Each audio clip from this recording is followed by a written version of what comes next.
evening and a warm welcome, dear viewers, to our Sunday evening episode of Visite.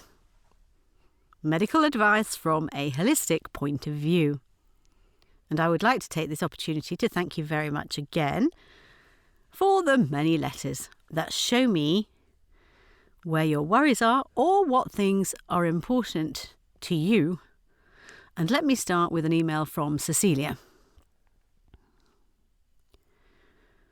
She writes to me, I want to turn to you as my dear 82-year-old husband increasingly has symptoms of dementia. He has diabetes 1 and has to inject himself regularly. Suddenly, he no longer knows how many units he injected. He suffers from word-finding disorders. And he asks me again and again every time for advice, or can actually no longer remember the things he said before. He used to use blood pressure medication. However, that has already been discontinued. Or I had discontinued it on the advice of the doctor. I would be grateful to you for advice. Dear Cecilia, this is unfortunately not so uncommon these days, that people in the context of their mental fitness get into a process of degradation with increasing age.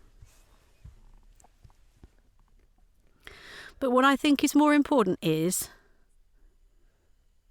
how can I stop this problem? How can I maybe improve it? And if you write, my dear husband has these symptoms, then I think it may not have been just since yesterday. It will have been for some time. And the question now arises, what can you do? The first thing that surprises me a little is what you write. Type 1 diabetes, and he injects insulin. That is usually not the case. As a rule, it is the case that the aging patient actually develops type 2, and at that moment often gets insulin later, due to the changed metabolic situation. And then it's thought to be a type 1, but actually it is an insulin resistance. So I would like to ask you to get in touch with your doctor again to clarify this insulin resistance. It is also very important that you know that when you inject insulin, you don't have a free pass. It is very often felt that one thinks that I can actually eat everything unhindered now. I can just inject a few more units. This is not good. If you have insulin resistance, it means that the insulin does not dock on the cell, which simply opens the door for the sugar. Sugar is the quick supplier of energy. And the brain is particularly highly sensitive to the fact that it is supplied with plenty of sugar. And yet, I have to tell you that it is very important to minimise the amount of sugar in the diet. So, if it is a ritual that you have good bread for breakfast in the morning, and white bread too, if it is a ritual to have a croissant too, it is a ritual to have some cakes and pastries with your afternoon coffee. And if it is part of your everyday life, to buy normal bread from the bakery, which is so wonderful, and to eat in the evening, please don't do that. Because that worsens his diabetic metabolic situation and it worsens his mental fitness. The gluten in the grain, in the obligatory normal bread, is glutinous protein. We're not talking about gluten, we're actually talking about gliadin. It has changed so much for many, many years that a woman in the 13th, 14th, 15th century baked her cake with a completely different grain. This grain has been modified so that the protein it is made of has the same structure for the immune system as the brain and nerves. We see that, we observe that, and we have already proven this through hundreds of studies. So, if there is inflammation, then this inflammation from the bread and the grain does not only take place in the intestines but also in the brain. And you can change that by changing everything that is grain and leave it out. I find that even if you are older and enjoy baking and cooking, you can bake a wonderful gluten-free bread yourself. You don't have to buy that because what you buy is really not interesting in taste, and it is packaged and durable. And please do that. There are so many good flours like chestnut flour, potato flour. We bake in the clinic ourselves. We've developed a nice cookbook, which I would like to send to you if I knew your address. But these are things that you can also practice wonderfully. You do this once a week, which is enough for both of you, but it has no burden and you reduce the inflammation. The other thing is, if it is insulin resistant, then it is of no use to him that he injects the insulin. He will surely improve and stabilise his blood sugar somehow with it, but it always leads to a so-called hyperinsulinism with all its health consequences. And it's very important that the sugar reaches the brain cells. And for that you can take galactose. Galactose is also a sugar that does not depend on insulin docking with the cell, but nevertheless opens the door and is available to the brain as a high-energy supplier. Celebrate a cup of tea with your husband 3 times a day and stir in a spoonful of galactose. It tastes sweet and is very tasty, the tea, but it doesn't harm and it will not affect the sugar, but it will give energy to the cells, who have long since renounced it. You can also make 5 spoons out of 3 spoons. The higher a so-called neurodegeneration, the better.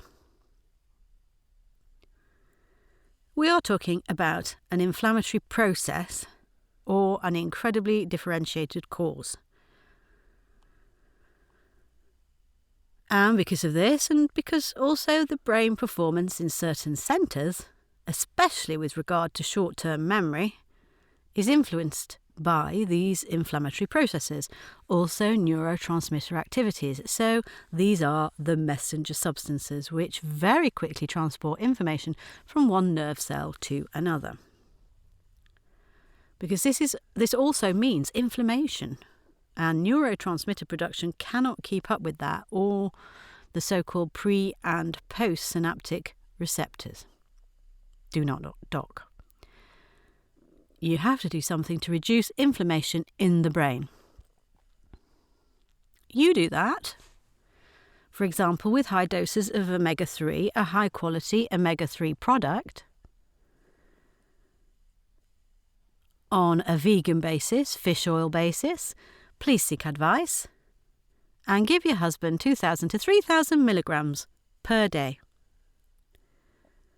Please also think of vitamin E, 400 milligrams a day, tocopherol.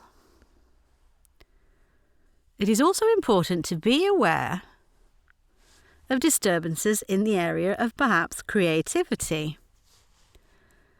When you notice that you are no longer so focused in your comprehension, at the moment you cannot formulate the name of the person standing in front of you. You are slow to react. And also, one has a loss in word memory, which is about this acetylcholine, a neurotransmitter that is impaired in its activity. And this neurotransmitter, which can be influenced by natural fats and these are the so-called phospholipids. The phospholipids are those that are valuable for the cell membrane. A cell, and we have billions of them, has a membrane. It's like a wall. And this wall is the communication with the environment, with life. Whether that's the nerve cell, whether that's the brain cell, whether that's the liver cell. The intactness of this cell membrane needs cholesterol, and above all, these high-quality phospholipids. And these phospholipids also make it permeable, so that this membrane can also breathe that high-quality trace elements, potassium electrolytes can pass. That it can absorb the oxygen so that it maintains an intact cell metabolism internally. These phospholipids are particularly needed by those who need fat. And that's the brain, and that's the nerves. The liver is also a very large organ that needs a lot of phospholipids. And you can find these phospholipids in beef, for example. Please make sure that the quality is good. It has to be grazing cattle, there has to be a high percentage of it, and there has to be energy in this piece of beef.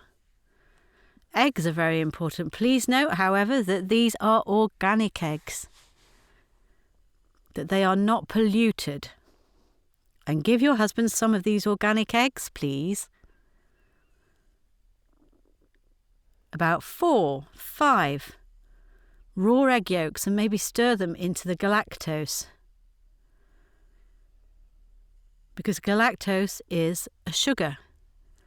And I can still remember my grandmother, the generation of her older sisters, who then often came to my grandmother in poor health. However, my grandmother always gave them strength and energy with such a sugar egg. Today, of course, I wouldn't do that with regular table sugar at all, but the idea was good. And with that yolk, she then stirred in sugar. You can take the galactose and also add a dash of red wine. And somehow I had the feeling as a young granddaughter that everyone who came to my grandmother and came in a really weakened condition, she managed to strengthen them. Of course, also with her homemade noodle soups and beef broths and anything else that, as a master of home cooking, you then somehow conjured up from what was also available on site. Nuts are also rich in phospholipids. And liver is too. Liver is not for everyone. However, a piece of good liver is a high source of these phospholipids, and that can be particularly good for him. High-fat cheeses. But you should avoid cow's milk and cow's milk products, please, because that regulates in the lymph, and that is not exactly a very high-quality diet, especially since today we are doing incredible things with milk by pasteurising it and, of course, using ultra-high heat. The acetylcholine activity, and maybe you should write it down, you can affect it with N-acetyl L-carnitine hydrochloride. N-acetyl L-carnitine hydrochloride. Let the pharmacy advise you. I can't tell you the exact amount of milligrams, but they can then tell you again according to which preparation you have. But just by decreasing the gluten, you can regulate inflammation. And you can do that with a product from Microimmunotherapy, 2LMEM. This modulates the immune system and regulates inflammation, which takes place on the same level with the effect of decreased neurotransmitter activity. These are things I would very, very strongly advise as part of this first aid for your spouse, because it doesn't have to mean just delaying this process and feeling more and more how he maneuvers himself into a situation which is perhaps massively supported just by what you consume every day. And this is actually your job as a loving wife, to caringly serve him something else quietly, so that you can at least feel what is allowed and will change here too. Make sure that your husband has a very good bowel movement every day. And if that is not the case, then care must also be taken. He's not allowed to not go to the toilet for a day or two. Have effective microorganisms sent to you and work on a healthy, large microenvironment. It is very often the case that the so-called microbiome, so the bacterial world, the microbial world of my brain, the microbial world of my intestines, my lungs, my skin, that everything wants to be maintained in its own environment, in its own symbiosis, in its own balance. And if, for example, I arrange stool examinations, then I see that 80% of a microflora that consists of that we have enough lactic acid, bacteria, lactobacilli, bifidobacteria, Saccharomyces, that they are not enough because we simply don't eat enough fermented vegetables. Drink too little sauerkraut juice, consume too little apple cider vinegar, and should sometimes eat raw sauerkraut. And you can add it, you can buy Regulat Bio concentrate, you can buy lactic acid drops, or you can just use the original solution of the effective microorganisms and give your husband 1 drop 3 times a day. 2 drops 3 times a day, and increase that. Our microbial world in us, and that has zero, but really zero thoughts of dysregulation. On the contrary, we need microorganisms, because these microorganisms protect us from inflammation, stimulate our immune system, produce B vitamins for us, produce amino acids for us. This world of microbes, they are the little helpers in the background who actually always fix everything. When we go to bed tired in the evening, they provide tidiness, they clean up, they tidy up. They actually keep our body in great balance on a daily basis. And we really only have to make sure that they have a good world, that they have a good basis, and that they are fine too. Because if we don't care for these microbes, they cannot care for us. Unfortunately, that has not yet reached the medical point of view. Today we still have that view of, bacteria. No, it is bacteria that take care that our bodies are available every day, that we can do our jobs, that we have strength and energy for life. And when that subsides, and when it's the mental vitality, then we have to start in a place that is in closest contact with the brain. And there's a lot more information from top to bottom than from the bottom up. And this so-called vagus nerve, which also stimulates the intestine, it can also tire. It can also be less effective. But this is very important because the body creates reserves through the program of the vagus. And do you know how to stimulate the vagus nerve, which then stimulates the organism again? By singing out loud. Sing out loud with your husband during the day. Or, for example, trigger a gag reflex. That sounds a bit drastic and dramatic now, but that stimulates the vagus, which you can actually recognise when you look at the small uvula and tickle it with a spoon. Whether this uvula is active or whether it doesn't really move anymore.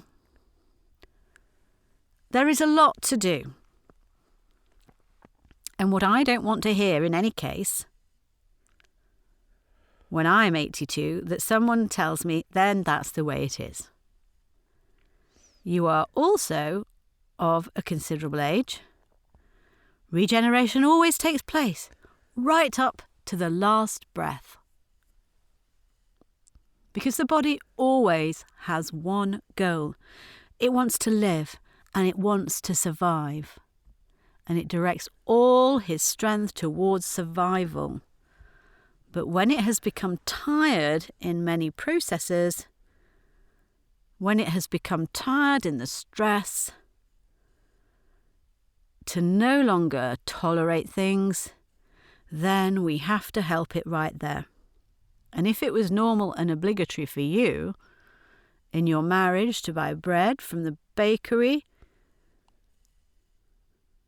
and bread and cake and have flour type 405 at home because you make the cake base with it, then please for him, you should quietly rethink.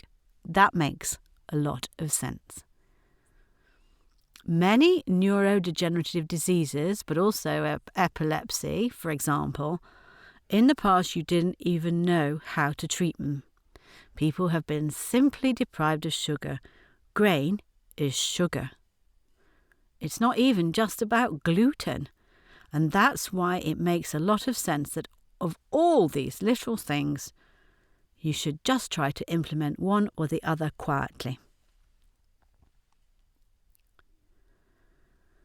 And finally, of course, the big question of blood circulation. Good blood circulation in the brain means that the brain is also supplied with sufficient oxygen. That would mean don't get tired of moving. Go out and breathe air, fresh, good air.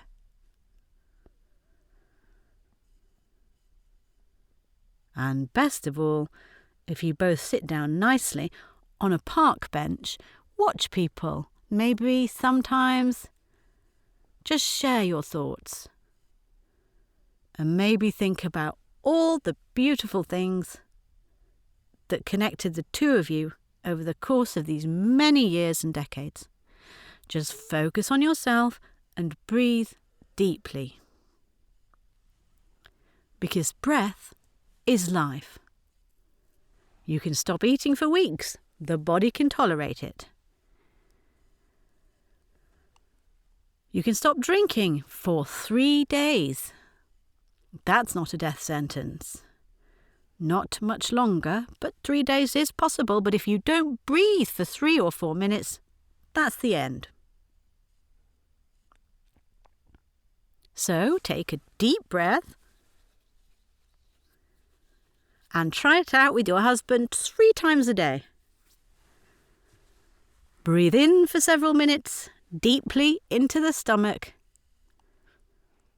so that the stomach really comes forward. Don't lift the shoulders, only the stomach. Wait a moment, and then breathe out slowly.